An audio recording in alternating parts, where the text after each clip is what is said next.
কথা বলতে থাকি তোমার সকলে ভালো আছে। হিন্দু বন্ধুদের প্রতি আমার আদাব, মুসলমান বন্ধুদের প্রতি আমার সালাম। বলা হইতেছে যে নাগরিক এবং শহর ব্যবস্থাপনা। শহর বোঝা যায় বোঝা যায় না, শহর বোঝা যায় না। আপনাদের এই এলাকার পানি ব্যবস্থাপনা গুলোর জন্য আমরা দ্রুততার সাথে আমরা এই এলাকার জলাবদ্ধতা দূরীকরণ হয়, সেই জন্য আমরা একটা ড্রেন দেখছেন আপনারা। আচ্ছা, এটার জন্য কিন্তু হাসিনা পার্টি খুব চেষ্টা করছে। তো এখন আমার কাউন্সিলরের বাড়ি যাওয়ার রাস্তাটাই যদি খারাপ থাকে, কষ্ট আছে। আপনারা জেনে খুশি হবেন যে আমাদের মাননীয় প্রধানমন্ত্রী দেশরত্ন শেখ হাসিনা নারীদের প্রতি ওনার প্রচন্ড তার দুর্বলতা। কেননা একজন নারী কিন্তু একটা পুরুষের থেকে বেশি পরিশ্রম করে। পুরুষ আমরা ঠিকই কামাই করে বাসায় বাজার করে সংসার, একটা মা জাতি যে কি পরিমাণ তার সংসারে কাজ থাকে, দৈনন্দিন জীবনে সন্তানদের লালন পালন করতে হয়, রান্না বাড়া তো আছে, ঘরের পরিষ্কার পরিচ্ছন্নতা আছে, এরপরে স্বামীরও সেবা যত্ন আছে, এরপরে সামাজিকতাও আছে। সবকিছু মিলেই কিন্তু মা চাচিদের পরিশ্রমটা একটু বেশি।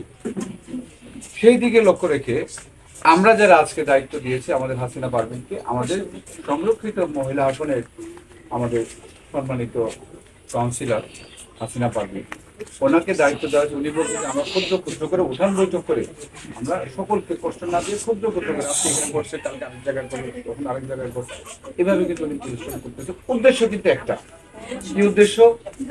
আমি দেখছি যে আমাদের এই এলাকায় দীর্ঘ প্রায় আজকে 25 বছর হইতেছে এই পৌরসভা হয়েছে, কিন্তু না একটা ড্রেন, না একটা ভালো রাস্তা, কাঁচা ল্যাট্রিন এখনো ব্যবহার করতেছে, পানির কোনো ব্যবস্থাপনা নাই।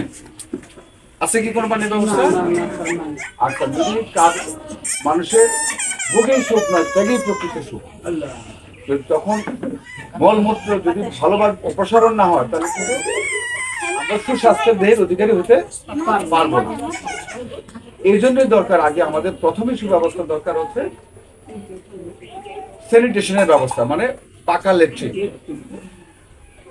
আমরা যে বাড়িতে কাঁচা ল্যাট্রিন আছে, কাঁচা টয়লেট আছে, এটাকে আমরা অপসারণ করে আমরা একটা স্যানিটেশন, ভালো একটা স্যানিটেশন করবো, যেটাতে ট্যাঙ্কি থাকবে, যেখানে একটা কমোড থাকবে, পানির সাপ্লাই থাকবে, কিংবা টাইলস করা থাকবে, ভালো হবে না? তারপরে হচ্ছে 10টা ঘর মিলে আমরা একটা জল মোটর দিব। এখন এটা নিয়ে কি ঝগড়া করা যাবে? আমি পানি আনছি, আমার জমি তো, আমি তোমরা পানি দিতাম না, তাহলে এটা উপকারের থেকে ক্ষতি বেশি হলো না? এইটার অর্থ হচ্ছে এটা যে আমরা মিলেমিশে সমাজ গড়ব, আমরা সুস্বাস্থ্যের দেহের অধিকারী হব। পাশাপাশি আমাদের মাননীয় প্রধানমন্ত্রী নারীদের জন্য মাতৃত্ব ভাতা সৃষ্টি করেছে, সুযোগ করে দিয়েছে, বয়স্ক ভাতা সুযোগ করে দিয়েছে, না? আপনারা পাইছেন না সুবিধাটা? শুধু বিধবা ভাতা, নারী ভাতা তো আছেই। এখন আবার এই যে সামনে ঈদ আসতেছে, শুকনো খাবার মাননীয় প্রধানমন্ত্রী দিবে, আমি আমার কাউন্সিলরকে সাথে নিয়ে আমরা এটা বিলি বন্টন করি। যাদের না একদম অসহায় তাদের জন্য, যারা মেকআপ মারে, জামদানি শাড়ি পরে দেখতে পারবো, হ্যাঁ, যারা বেশি অসহায়, দরিদ্র, যাদের জন্য খুব বেশি প্রয়োজন, তারা কষ্ট করে দেখছে যে আমার মা চাচিরা যায় ঠেলা ধাক্কা খায়া কষ্ট করে আনতেছে। এখন আপনাদের কথা হচ্ছে যে আমরা সুনাগরিক হিসেবে যদি আমরা নিজেকে প্রতিষ্ঠিত করতে চাই, তাহলে আমাদেরকে সম্মিলিতভাবে আমরা কমিউনিটির মাধ্যমে আমরা কিছু ব্যবস্থাপনা করি। আজকে যদি আপনার কাঁচা ল্যাট্রিনকে যদি আমরা পাকা ল্যাট্রিন করে দিই, যেখানে আমাদের সুস্বাস্থ্যে আমরা গড়ে তুলতে পারবো, এবং সক্রিয় পানির ব্যবস্থাপনা যদি আমরা করে দিতে পারি, 10টা ঘর মিলে একটা যদি সক্রিয় পানির ব্যবস্থা করে দিতে পারি, তাহলে আমাদের পানির সংকটটাও দূর হবে, আমরাও শান্তিতে থাকবো, তোমরাও শান্তিতে থাকবে।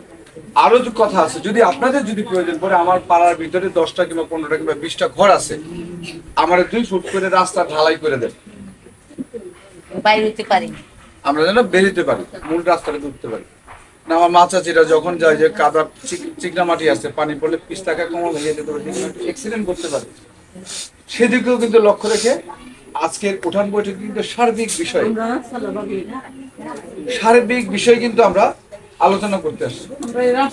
একটা মা যখন তার বাচ্চা প্রসব করে, তার পরবর্তীতে কিন্তু তার অনেক শক্তি কমে যায়, সেটার জন্য কিন্তু আমাদের একটা ব্যবস্থাপনা মাননীয় প্রধানমন্ত্রী দিয়েছেন, যেটা হচ্ছে মাতৃত্ব ভাতা।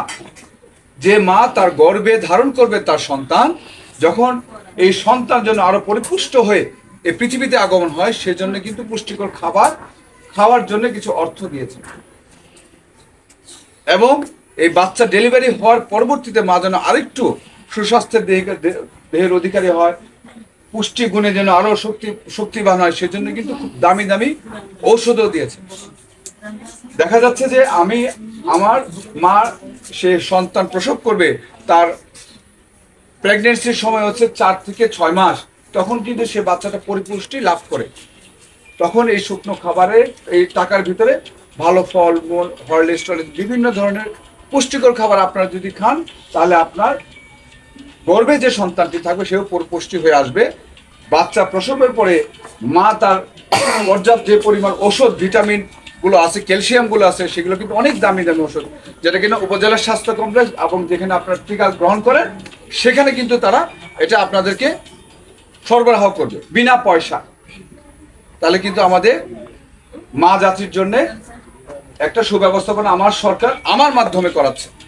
আমরা চাই ঘরে ঘরে আমার যে মহিলা কাউন্সিলর আছে, এই দায়িত্বটা কিন্তু উনি কিন্তু এটাকে সবসময় দেখে, এবং আমাকে আমার কানে সবসময় বলে, এটা লাগবে মা, আমার মার জন্য, এটা লাগবে আমার এলাকার বোনের জন্য, এটা লাগবে আমার চাচির জন্য, সবসময় কিন্তু বলে। আমরা সকলকে পর্যায়ক্রমে আমরা দেওয়ার চেষ্টা করে যাচ্ছি। তো আপনারা সবসময় আস্থা এবং বিশ্বাস রাখবেন আমাদের প্রতি। আপনাদের যে কোনো প্রয়োজন, যে কোনো সমস্যা আমাদের কাছে আসবেন, আমরা অকপটে খুব সুলভভাবে আপনার সমস্যাটার জন্য আমরা সমাধান করি। আজকে কিন্তু আপনারা আমাদের ভোটার নন, আজকে কিন্তু আপনারা আমাদের মা, কেউ আমার চাচি, কেউ আমার বোন, কিংবা কেউ আমার ভাতিজি আছে। তো আপনাদের কথা হচ্ছে যে আমরা যেহেতু 7 নম্বর ওয়ার্ড, এই ওয়ার্ডে আমার জন্মস্থান, আমার হাসিনা পারভিন আমার এই এলাকারই জন্মস্থান, এবং আমরা চাই যে আপনারা আমাদের ভোটার না, আমাদের একনিষ্ঠ আত্মীয় হিসেবে আমার মা, চাচি, বোন যেভাবে দেখি না কেন, আমরা সেখানে একে অপরকে আমরা সবসময় যেন সহমর্মিতাটা দেখাই দিই। আজকে যদি আমরা আপনাদের কাছে যেতে পারি, আমি হয়তো বা সময়ে আপনাদের কাছে আসতে পারি না, যেহেতু আপনাদের কাজে ব্যস্ত থাকেন সংসার নিয়ে, তো আমরা আমাদের মহিলা কাউন্সিলর সবসময় ঢুকে পড়তে পারি। আমি পুরুষ হঠাৎ করে ঢুকে গেলে দেখা যাচ্ছে কে বা কোনটা কে কি বলে, সেজন্য আমরা ঢাকায় আমার থাকতে হয় অফিস, এবং ঢাকায় ময়মনসিংহ ট্রেনিং বিভিন্ন প্রজেক্ট আনতে হচ্ছে। আপনারা জেনে খুশি হবেন, আমাদের এই মদন পৌরসভায় সর্বপ্রথম ময়মনসিংহ বিভাগের ভিতরে 250 কোটি টাকার প্রকল্প অনুমোদন হয়েছে। সেটা আমি পর্যায়ক্রমে করে যাব আমার হাসিনা পারভিনের মাধ্যমে। সেই খোঁজ খবরগুলো রাখে, কোন জায়গায় কি কি প্রয়োজন আছে, আমরা সম্মিলিতভাবে আমার পুরুষ কাউন্সিলর সহ সজল প্রার্থনা সরকার সজল সহ আমরা সম্মিলিতভাবে আমরা কাজ করে যাব। আপনাদের যদি কোনো প্রয়োজন থাকে আমার কাউন্সিলরের কাছে বলবেন, আমার কাউন্সিলর আমার কাছে আসবে। যদি বেশি প্রয়োজন হয় আপনারা আসবেন, আমার বাসা তো এখানেই আছে, কষ্ট হয় যদি বেশি কষ্ট হয় বাসায় চলে যাবেন, আর না হলে অফিসে চলে যাবেন, একটু ফোন করে যাবেন, আমি থাকবো। চা খেতে খেতে আপনার সাথে আমার চা খেতে খেতে সমাধান হয়ে যাবে। তো এই কথা বলে আমি আজকের মতো আপনাদের কাছে বিদায় নিচ্ছি।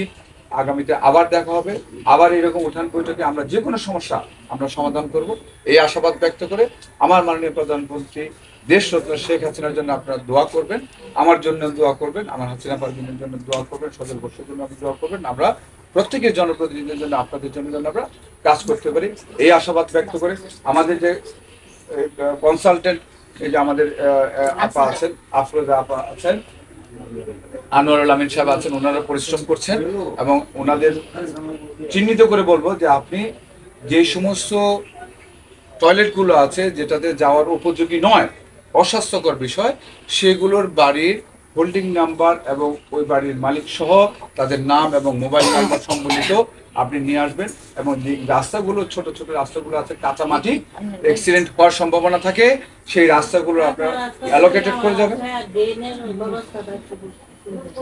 ড্রেনের ব্যবস্থা কোন বাড়ি থেকে কোন বাড়ি পর্যন্ত আপনার বাড়িটা লিখতে হবে, অমুক বাড়ি থেকে অমুক বাড়ি পর্যন্ত এই রাস্তার সংবলিত প্রয়োজনে আমরা ড্রেন এবং রাস্তা একসাথেই করে দেব।